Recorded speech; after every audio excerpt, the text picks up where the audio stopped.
संत होते हैं, असंत होते हैं, साधु होते हैं। बाबा, वैसे बाबा पंजाबी में अगर कहा जाए तो वाह वाह, जिसकी वाह वाह है वही बाबा है, लेकिन जिसकी हा हा है तो उसको क्या नाम दोगे? दिक्कत वहीं आती है जब गृहस्थी महात्माओं का चिंतन करता है कि मैं महात्मा बन जाऊं, और महात्मा गृहस्थ का चिंतन करता है। हम गृहस्थ में रहकर सरलता से भगवान का नाम कैसे ले लें, इस पर काम करना चाहिए। ये नहीं तो सब कुछ छोड़ो। गुरुजी ने कह दिया कि भाई धीरे धीरे अभ्यास बढ़ाओ, पहले 1 माला जपना, फिर 2 जपना, फिर 3 जपना, फिर 11 पे आ जाना, फिर चलते फिरते जप लेना। अब तुम कौन? नहीं, हम तो भाई समाधि लगाएंगे। गुरुजी आप 8 घंटे बैठते हो, हम भी 8 घंटे बैठेंगे। आपका 6 घंटे का आसन सिद्ध है, एक बार में 6 घंटे बैठ जाते हो कथा में।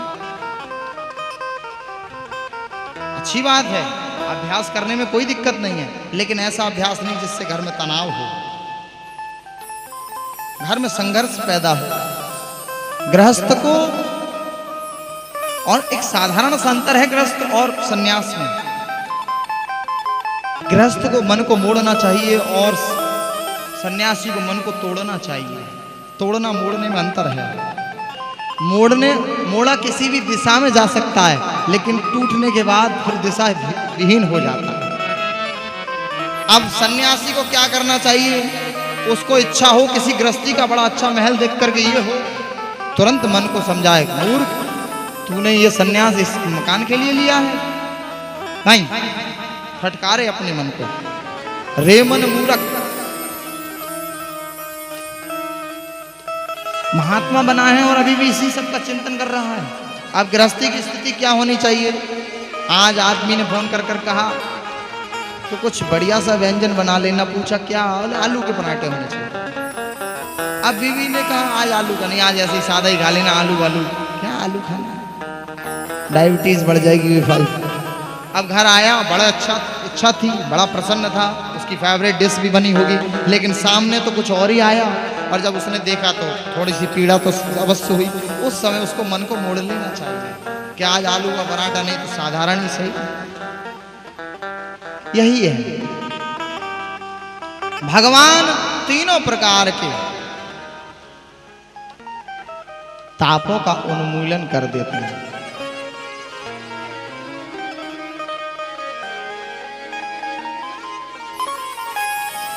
अब भगवान तीनों प्रकार के जब पापों का उन्मूलन कर देते हैं तो हमें प्रणाम भी करना चाहिए भगवान को। श्री कृष्णाय वयं नमः। अब देखिए, श्री कृष्णाय वयं नमः। अब यहां लिखा है श्री कृष्णाय। राधा जी का नाम भागवत में राधा नहीं लिखा है, लेकिन कई सांकेतिक शब्दों में राधा जी के विषय में, राधा से भागवत अलग हो ही नहीं सकती। बिना राधा के भगवान का कोई नाम का प्रचार प्रसार हो ही नहीं सकता। मेरा हृदय तो कहता है कि भागवत के प्रति श्लोक, प्रति अर्थ में राधा का आह्लाद छुपा है।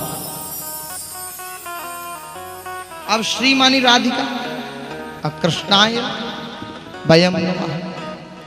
एक बार गोस्वामी जी और सूरदास जी में बहस हो गई। हुआ क्या कि तुम्हारे भगवान बड़े कि हमारे? सूरदास जी बोले मेरे लड्डू गोपाल बड़े हैं। अब राम जी के परम प्रिय भक्त गोस्वामी तुलसीदास जी बोले मेरे तो सीताराम जी बड़े हैं। दोनों में बड़ा बात विवाद में संघर्ष हो गया। अंत तो गत्वा ये हुआ निर्णय कि चलो एक तराजू लगाते हैं, हम अपने भगवान का आह्वान करते हैं, तुम अपने भगवान का आह्वान करना, देखते हैं किसके भगवान बड़े हैं, फैसला हो जाएगा। हुआ क्या? सर्वप्रथम सूरदास जी से कहा आप अपने भगवान का आवाहन करिए। सूरदास जी ने कहा हे लड्डू गोपाल, श्री गोपाल, अगर मैंने आपकी भक्ति किसी एक क्षण भी अगर सद्भाव से की हो तो आप इस तराजू पर विराजित हो जाइए। गोपाल जी आकर विराजित हो गए। गोस्वामी तुलसीदास जी ने हाथ जोड़कर कहा श्री सीताराम जी, मैंने अपने संपूर्ण जीवन में अगर आपका निष्काम भाव से भजन किया है अगर एक क्षण भी, तो आप दूसरे पल्ले पर आकर विराजित हो जाइए। देखते ही देखते सीताराम जी भी आ गए। सीताराम जी का पल्ला नीचे चला गया, गोपाल जी ऊपर हो गए। सूरदास जी की आंखों से आंसू निकलने लगे। मेरी हंसी कर दी। आपने अपने भक्त की इच्छा का ख्याल नहीं रखा, बिल्कुल भी ध्यान नहीं रखा। आप तो भक्त वांछा कल्पतरु हैं, आप तो भक्तों की हर इच्छा को पूर्ण करने वाले हैं मेरे नाथ। तब आपने सूरदास की इज्जत क्यों नहीं रखी? तब भगवान बोले, अरे भावले, मैं छोटा हूं, तूने कहा श्री गोपाल लड्डू गोपाल आप आकर विराजे। अगर तू कह देता कि तुम अपनी पत्नियों के साथ आकर विराजो तो राम जी क्या ऊपर पल्ला उड़ जाता। मेरी तो इतनी पत्नियां हैं। दोनों में कोई भेद नहीं है, केवल अपने इष्ट में निष्ठा रखी जाती है। इसलिए जिसका इष्ट जो होता है उसमें अनन्य श्रद्धा होती है, होनी चाहिए। लेकिन श्री कृष्ण दोनों एक हैं।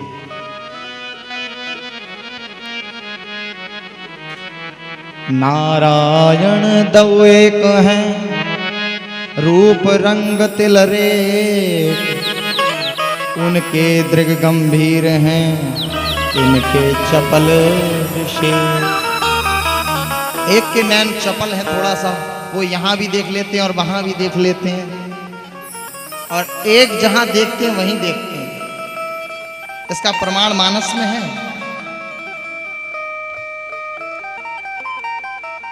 आगे की कथा में प्रसंगों में आपको सुनने को मिलेगा। भगवान को प्रणाम किया है।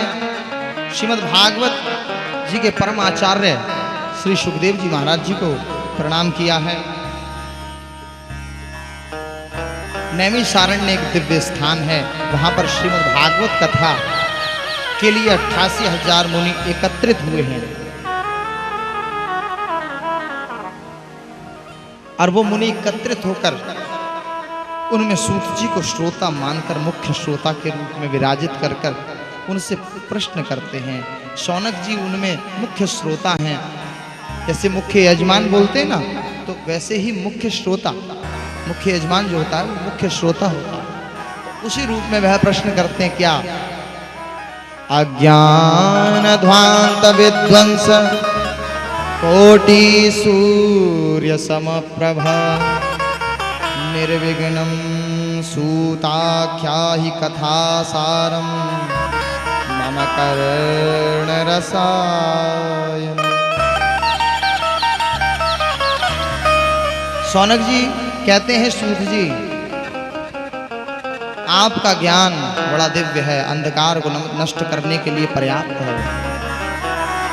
हे नाथ, क्योंकि आप पर जो गुरुदेव की कृपा है, और वो साधारण कृपा नहीं, आपका ज्ञान करोड़ों सूर्य के समान है। थोड़ा सा उसकी एक किरण हमारे हृदय पटल पर भी डाल दीजिए, जिससे कि हमारा अंतःकरण प्रकाशित हो जाए और वो परमपिता परमेश्वर की उस दिव्य झलक का अनुभव हम भी कर पाएं।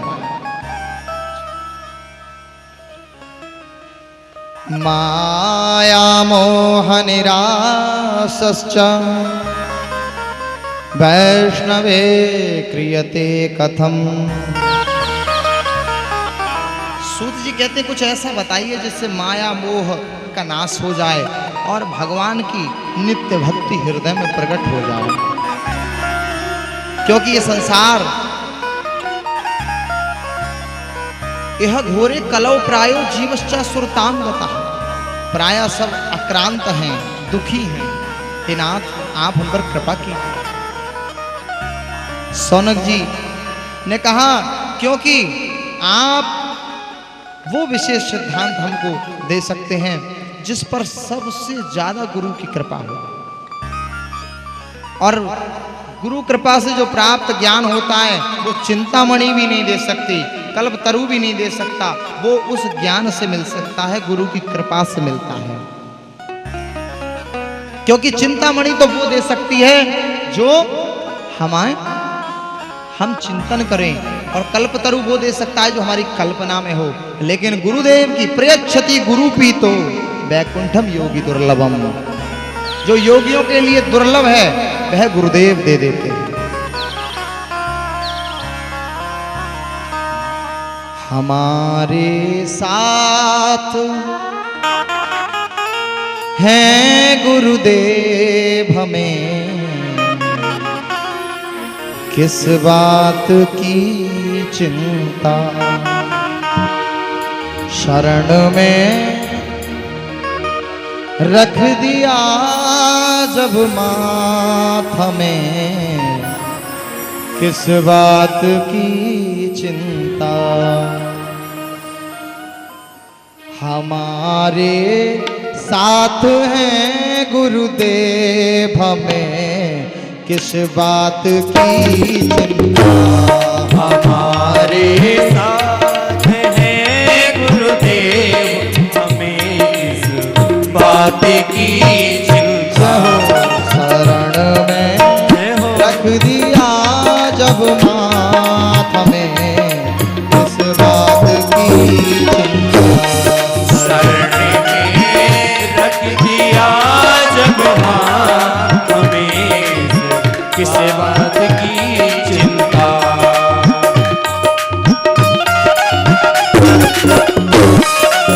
श्री राधे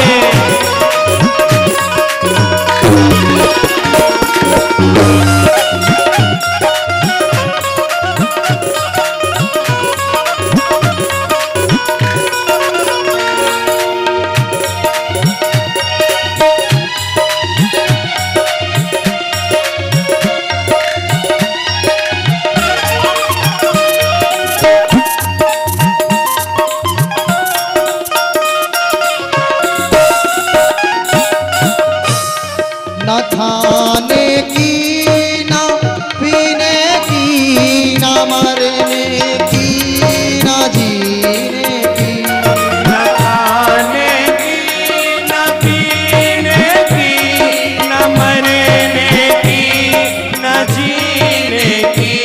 न खाने की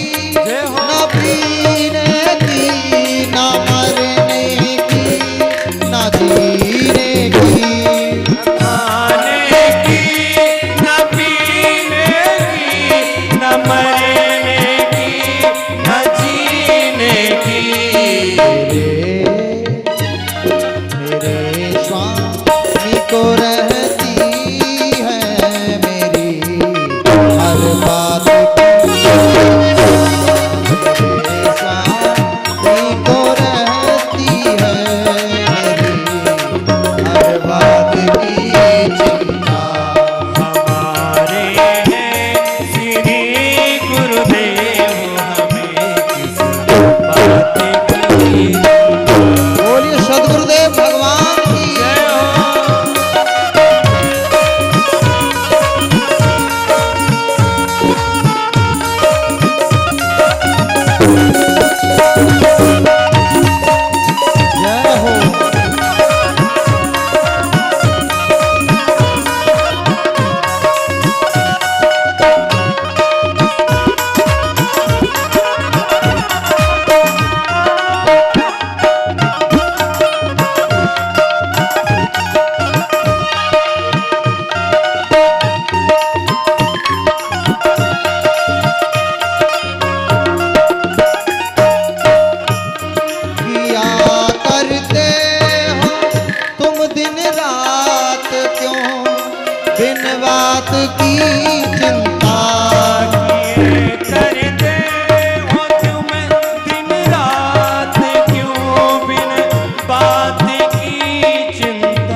हुई इस दास पर कृपा बनाया दास प्रभु अपना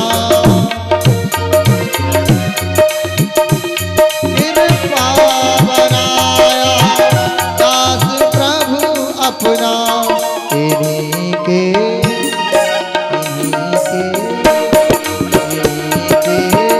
हाथ में जब हाथ में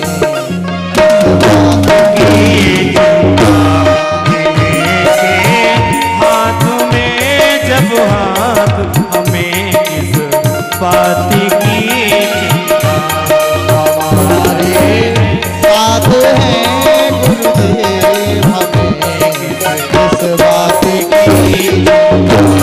हमारे साथ हैं गुरुदेव हमें इस बात की चिंता किस बात की चिंता हमें इस बात की चिंता किस बात की चिंता तुम्हें इस बात की चिंता किस बात की चिंता तुम्हें इस बात की चिंता सद्गुरुदेव भगवान की जय। तो जब गुरु कृपा हो तो जो गुरु कृपा से वह संभव है जो चिंतामणि और कल्पवृक्ष नहीं दे सकता। सूत जी प्रसन्न हुए। सूत जी ने कहा सर्व सिद्धांत निष्पन्नम संसार भयनाशनम, मैं तुम्हें उस चीज का उपदेश करूंगा जो सभी सिद्धांत शास्त्रों का सिद्धांत है और भय को, जितने भी संसार में भय उनसे मुक्त करने वाला है।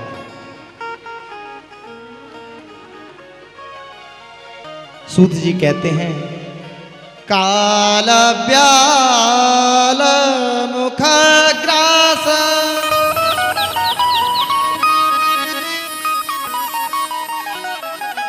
त्रास निर्णा सहेतवे श्रीमद्भागवतं शास्त्रं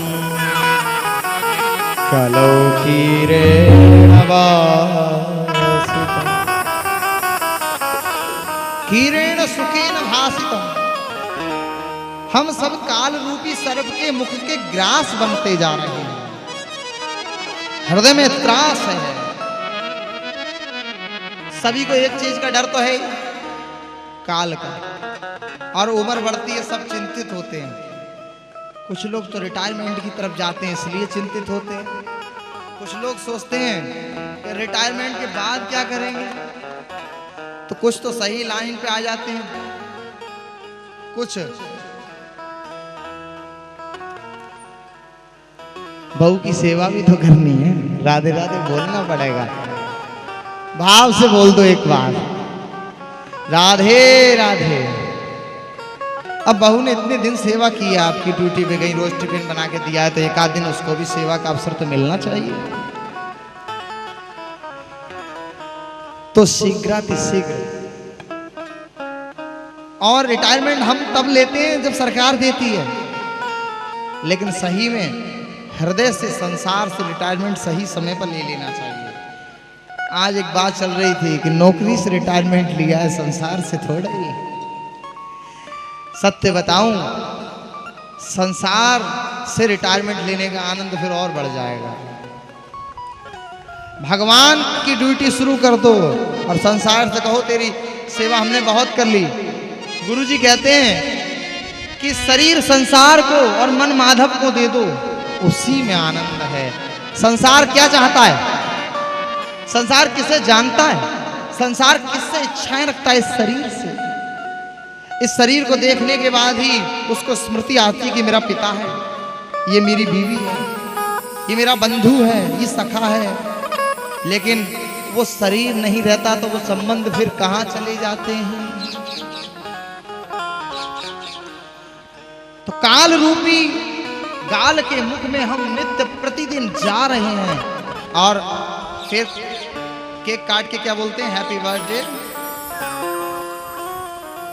हमारे यहाँ जन्म दिवस मनाने की अलग परंपरा है शास्त्रों में। हमारे यहाँ काटना नहीं, हमारे यहाँ बांटने का माहौल है। और देखो, बटोरा विषाद जाता है और बांटा प्रसाद जाता है, तो बांटने में भाव रखो, बटोरने में कम। बांटा क्या जाएगा, विषाद, प्रसाद बांटा जाएगा, और बटोरा क्या जाएगा, विषाद। तो बांटने में जरा भाव रखना चाहिए, दिव्य भाव बांटने में रखो। सूत जी कहते हैं श्रीमद् भागवत एकमात्र इस काल रूपी ब्याल के ग्रास से बचने नहीं, मुक्त होने का एकमात्र आश्रय है। तो क्यों ना हम उसका आश्रय लें। लेकिन भागवत उसको सुनने को मिलती है, जन्म जन्मांतर भवेत पुण्यम तदा भागवतम लभेत। एक बात तो हमने अपने जीवन में देखी है, जिसने भागवत की शरण ली हो, किस भाव से ली हो उसको छोड़िए, जिस भी भाव से ली है उसके जीवन में भगवान अभाव नहीं रखते। क्योंकि जो भगवान के भाव में डूब जाता है, फिर भगवान उसके सभी अभावों को नष्ट कर देते हैं। तो जो भी जिस भी स्तर पर कथा कर रहे होंगे, सब पर भगवान की विशेष कृपा होगी, मुझसे अलग, मुझे छोड़कर। कहीं ना कहीं बताइए, एक एक वक्त जो भगवान का नाम ले रहा है, 4-4, 5-5 घंटे भगवान का दिव्य स्मरण कर रहा है, और कथा कहानी ऐसे कही नहीं जाती, उसका चिंतन भी चलता है, तभी वो व्यक्त हो पाती है।